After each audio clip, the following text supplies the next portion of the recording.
Chapter number 10, circle.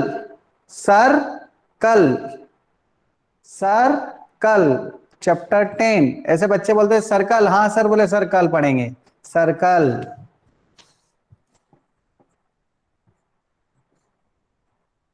Chapter 10, circle.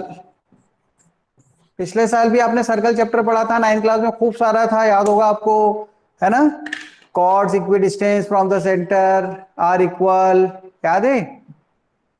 Longest chord, जो बड़ी cord होती है वो सेंटर से दूर होती है, जो छोटी होती है वो सेंटर से पास में होती है। और कॉर्ड से परपेंडिकुलर ड्रॉ करते हैं सेंटर से, तो वो उसको 2 पार्ट्स में डिवाइड करती है, इक्वल पार्ट्स में। सेंटर से परपेंडिकुलर ड्रॉ करते हैं तो वो बाइसेक्ट करती है, परपेंडिकुलर ड्रॉ करते हैं सेंटर से कॉर्ड पर। तो ये सब चीजें पिछले साल पढ़ी थी ना अपन ने, minor arc, major arc, centre पे बना हुआ एंगल रिमेनिंग पार्ट पे बने हुए एंगल का डबल होता है। याद आ रही है सब चीजें। ये 9th में आप पढ़कर आ चुके हैं कि सेंटर पे बना हुआ एंगल रिमेनिंग पार्ट पे बने हुए एंगल का ट्वाइस होता है। ओके, ठीक है बच्चों। तो अपन आज चैप्टर सर्कल स्टार्ट करते हैं। सर्कल का मतलब होता है, किसी को याद है पिछले साल की डेफिनेशन सर्कल क्या होता है? कोई लोकस स्टूडेंट बताएगा what is circle? Locus of a point circle जैसे मार्क्स आते हैं 0 locus 0 0 of a without one. One point zero zero नहीं आते किसी के 100 में से 100, बहुत कम आते हैं। Yes Abhishek Joshi, very good. Locus of A point, बहुत ही बढ़िया बताया यार तुमने, तो याद है मतलब तुम्हें ये बात।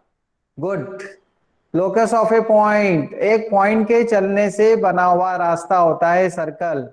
एक पॉइंट का रास्ता होता है जो एक फिक्स पॉइंट से डिस्टेंस फिक्स रखता है। देखो, ये एक पॉइंट है P और ये फिक्स पॉइंट है C।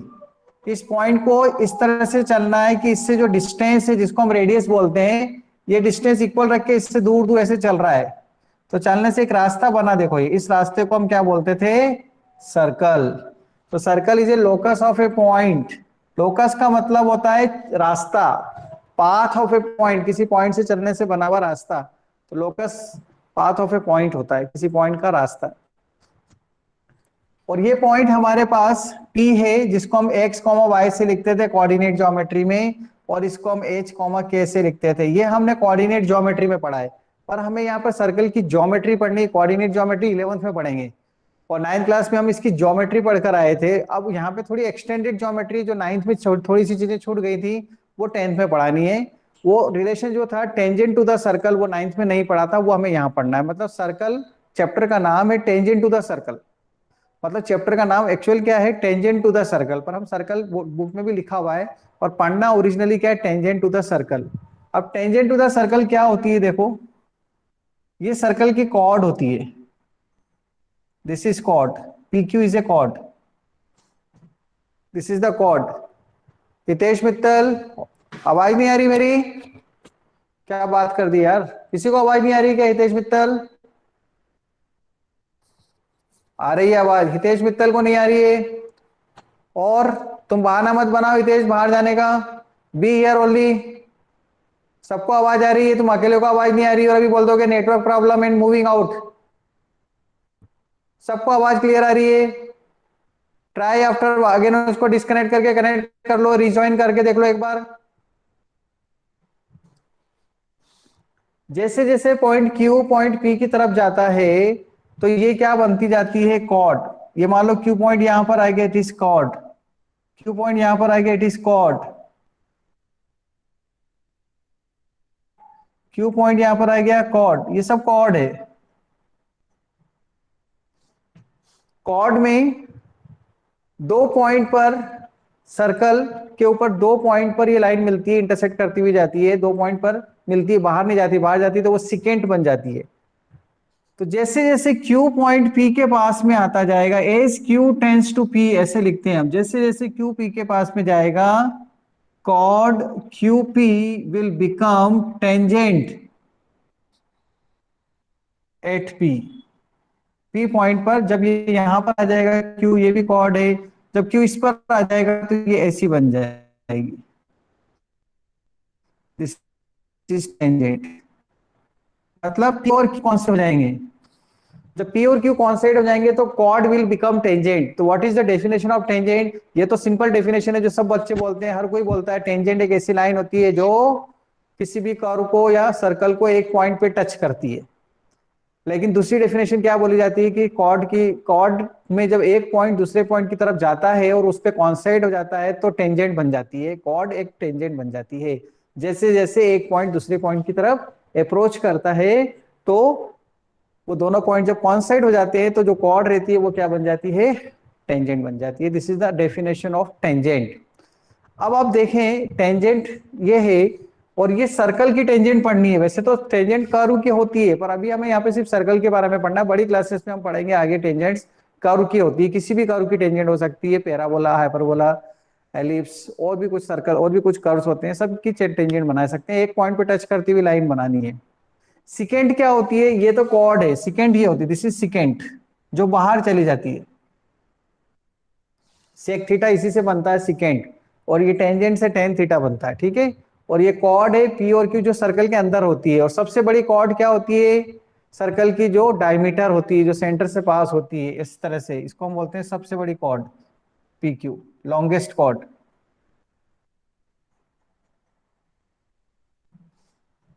Longest chord is P Q. हाँ,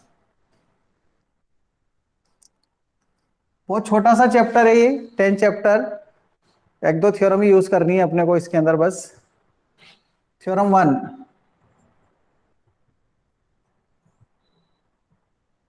prove that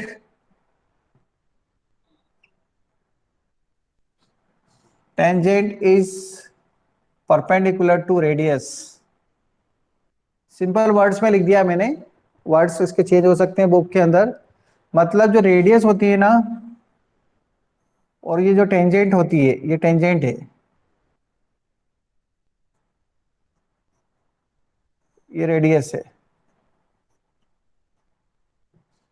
रेडियस और टेंजेंट परपेंडिकुलर होते हैं। रेडियस और टेंजेंट परपेंडिकुलर होते हैं, ये प्रूव करना है हमें। प्रूव करना है ओपी परपेंडिकुलर है पी पर।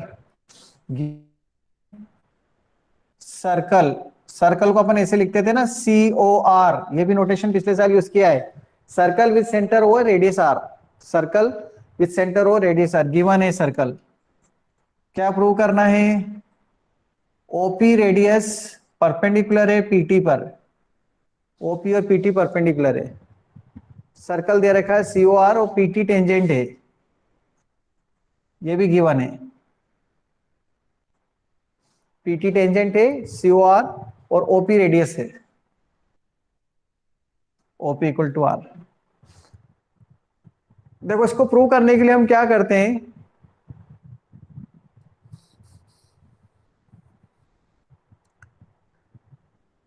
इस पे ये प्रूव करना है कि टेंजेंट रेडियस के ऊपर परपेंडिकुलर है। तो उसके लिए हम क्या करेंगे कि रेडियस और टेंजेंट परपेंडिकुलर है, उसके लिए कुछ ना कुछ तो हमको इस पे दिमाग लगाना पड़ेगा ना यहाँ पर, जिससे कि हम ये प्रूव कर पाए कि टेंजेंट और रेडियस परपेंडिकुलर दिख रही है। सर देख लो आप, इसके लिए हम क्या करते हैं, एक पॉइंट ले लेते हैं Q, और इससे इसको ज्वाइन कर देते हैं ओ क्यू। कंस्ट्रक्शन करेंगे इसमें,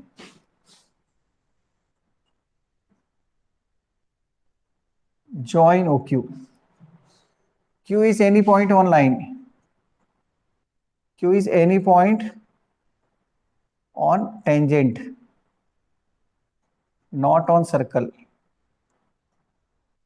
सर्कल पर नहीं है, लेकिन वो ये वाला पॉइंट P सर्कल के ऊपर है और टेंजेंट के ऊपर है, लेकिन ये पॉइंट सर्कल पर नहीं है, सर्कल के बाहर है, क्योंकि दो जगह थोड़ी टच सकती है टेंजेंट। टेंजेंट पे भी हो और सर्कल पे भी हो, तो ऐसा तो एक ही पॉइंट है अपने पास बस P। अब मुझे ये बताओ, OP में और OQ में कौन बड़ा होगा?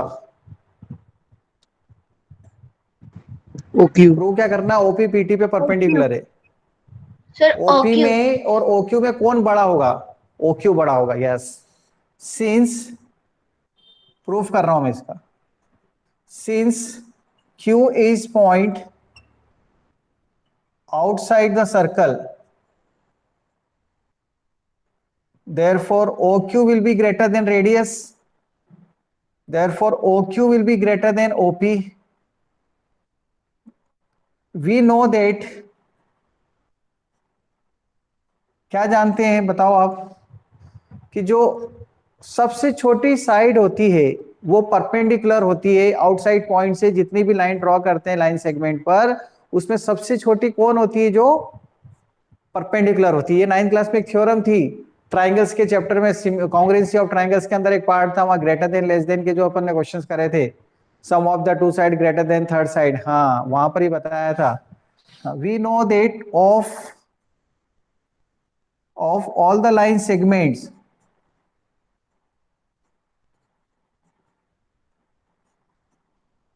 joining to the point outside to the given line, the shortest one is perpendicular। ठीक है, ये लाइन लिखनी पड़ेगी। therefore OP is perpendicular to PT, proved। 2 number का प्रूफ है एग्जाम के अंदर, ये इतना सा लिखना है बस अपने को, ये प्रूफ करने के लिए। वो तो गिवन और टू प्रूव है, इसलिए 2 नंबर में एक उसका है और 1 नंबर इस चीज का है, वो ये फिगर बनाना और इसका। नेक्स्ट थ्योरम से पहले ये लिखा है कि अगर अपन एक आउटसाइड पॉइंट से कितनी टेंजेंट ड्रॉ कर सकते हैं, number of tangents, number of tangents,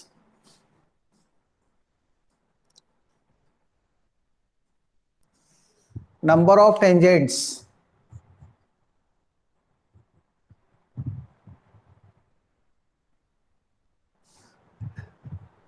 number of tangents. एक सर्कल है, सर्कल के बाहर एक पॉइंट है, कितनी टेंजेंट बना पाएंगे हम? 2 टेंजेंट्स। 3 केस है। First case outside point, second case on the circle, circle के ऊपर ही अगर पॉइंट है, कितनी टेंजेंट बनेगी?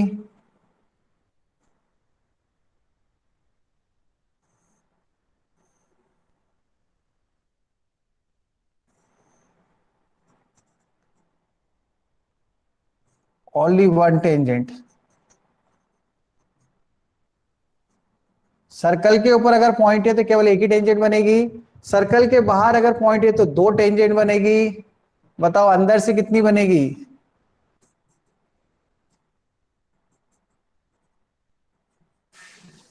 इनसाइड पॉइंट, अंदर से 2 टेंजेंट बना के बताओ।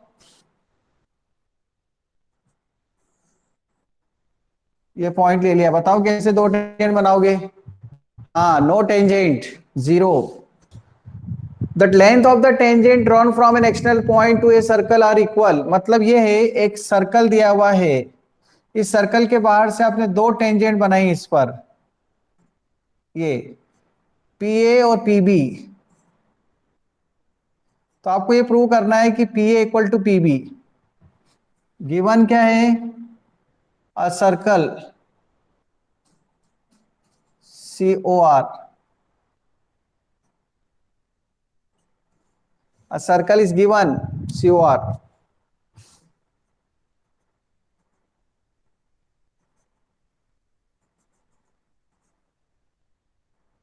Construction join O A O B, O A O B O P to prove P A equal to P B. आपको ये प्रूव करना है कि ये दोनों इक्वल है, पी और equal P B. The length of the tangent drawn from an external point, external point P A, P से 2 टेंजेंट बनाई पी और पी बी, इनकी लेंथ इक्वल बतानी, पी और इक्वल टू पी बी बतानी। कोई बताएगा मुझे कैसे प्रूव होगा P equal to P B? मैंने कुमकुम को बोला था वैसे। कुमकुम बताओ क्या करेंगे? कॉन्ग्रुएंसी से। कौन सी थ्योरम से प्रूव हो जाएगा P equal to P B? बहुत सिंपल सर थ्योरम पूछ रहा हूँ, कॉन्ग्रुएंसी 9th प्रूव क्लास का करते नॉलेज थे। लगेगा। सर कॉन्ग्रुएंसी प्रूव करके कर हाँ, सकते हैं। वही तो पूछ रही है तुमसे, कॉन्ग्रुएंट प्रूव करना पड़ेगा और क्या। कौन से ट्रायंगल कॉन्ग्रुएंट है? कौन सी थ्योरम से? सर एपीओ और बीपीओ। कैसे? सर एपी और एओ और बीओ रेडाई हो जाएगी, और हाँ और एंगल एओपी और एंगल बीओपी परपेंडिकुलर है। हाँ, बस ये अभी हमने 99 जस्ट प्रूव किया था। आरएचएस। यस सर, और ये वेरी कॉमन। गुड। बस आरएचएस बोलना था, ठीक है, वेरी गुड। आरएचएस से प्रूव हो गया, देखो।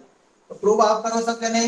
प्रूफ मैंने आपको बता दिया है, अभी कुमकुम ने भी बताया, सही वो ये लिखना है आपको कि OA equal to OB radius, ये 90 डिग्री रेडियस टेंजेंट परपेंडिकुलर होती है, अभी प्रूव किया हमने।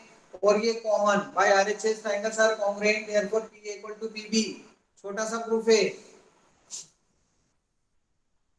OA equal to OB, OP equal to OP, ये क्या है side, OP equal to OB क्या हो जाएगा? OA equal to OB,